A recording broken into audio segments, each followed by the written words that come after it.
Brock Purdy and the San Francisco 49ers defeated the Tampa Bay Bucks 27-14 on Sunday evening to improve to 7-3 on the season following a 3-game losing streak that had everyone questioning whether this team was championship material. And I gotta say, I was not a Brock Purdy believer at first. I wasn't. I feel like I was just like everybody else, kind of doubting them. More like I gotta see it again. But I have to say, I might have been wrong about the kid. Brock Purdy is pretty good. I'm not gonna lie. I would not use the word elite just yet, fumbling the ball, but then there's plays like this where it's classic Kyle Shanahan. You see Jennings at the top of the screen, and the Vikings are in cover 2. Linebackers flood in the middle of the field. However, they're not going to get deep enough on this play.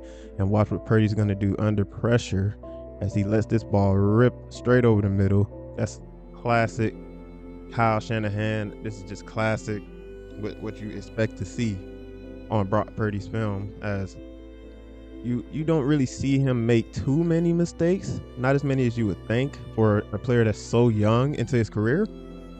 However, with as much praise as I do have for Brock Purdy, there's one issue with this man so far in his career that I feel like no one's paying attention to, or at least this season it's been an issue. I'm not sure how his numbers looked last year, but this year in particular, Brock Purdy is tied for 6th place in terms of turnover-worthy plays with 14.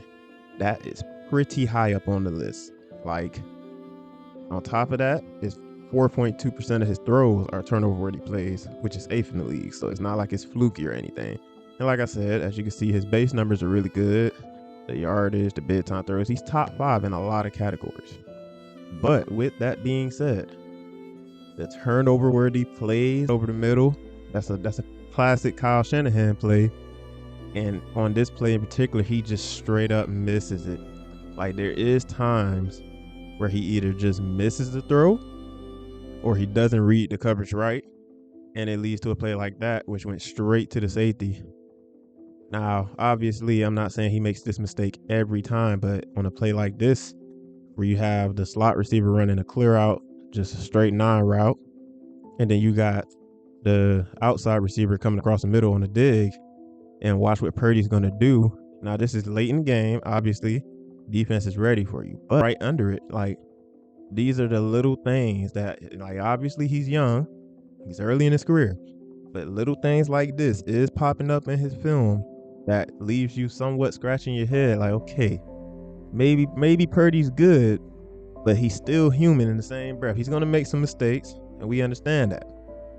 But if there is a weakness for this team, it is that, because other than that, Brandon Ayuk has been one of the best receivers in the league. It's Christian McCaffrey. And as you can see, Ayuk's top 10 in receiving yards. He's number 2 in receiving grade. And then we got Christian McCaffrey just casually being 3rd highest receiving grade. And that's including receivers. Yes, you heard me correctly.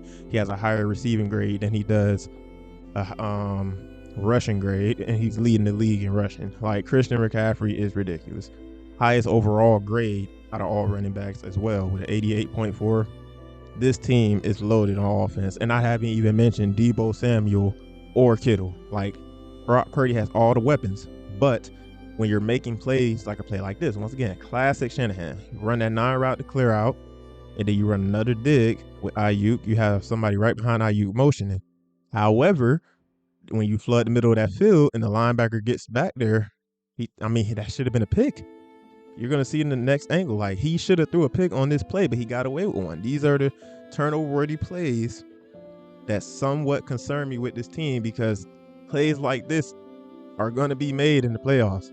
You cannot throw straight into a linebacker's hand and expect him to not catch the ball. Like, if Purdy can fix the turnover-worthy plays when he's playing comp, because when he's playing someone like Tampa, or, obviously he kind of struggled in the Vikings game, but even in the Vikings game, besides his turnovers, he was pretty good in that game. Like, he can light up the bad defenses, right? But when we get to these big-time games, you can't be making these mistakes. Because as good as this defense is, which we are about to get to in a second, because Lord knows this defense is really, really good, you cannot be having these turnovers or these potential turnovers when it's crunch time. But when you have the highest graded defense in the league, they get the most pressure, third highest coverage grade. I mean, this defense is absolutely loaded. And then they went ahead and traded for Chase Young. I mean, Warner is one of the best. Honestly, I would say he is the best linebacker in the league. I don't even think it's close, other than maybe Wagner or who am I forgetting? Roquan Smith. Bosa is the second highest graded defensive player in the league out of everybody. Only player in front of Bosa is Myles Garrett. I mean, the defense is definitely doing their job. Like, there's no ifs, ands, or buts about it. The defense is going to hold up. Obviously, they lost the safety. I want to say, what is his name? Hufanga. They lost the safety. That's a big loss. But this defense will be fine. But Purdy cannot be putting the ball in harm's way. Now, I will say, the offensive line was surprisingly not as good as I thought they were. Like, this offensive line is really bad at pass blocking. Like, outside of Trent Williams, everybody else, in terms of pass blocking grade on PFF, this offensive line grades out lower than 60.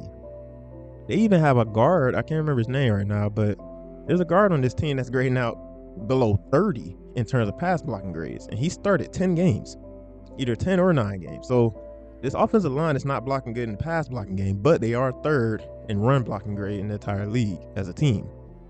But that 28th out of 32 teams is not going to cut it in the playoffs when you have Josh Sweat and Hassan Reddick potentially coming off that edge if you meet the Eagles or if you meet the Cowboys. The Cowboys are one of the highest graded teams in terms of generating pressure. So the 49ers have to get better in terms of protecting Purdy. And once again, Purdy has to protect the ball better. Obviously, he doesn't have a lot of picks, only 5 picks on the season to 18 touchdowns.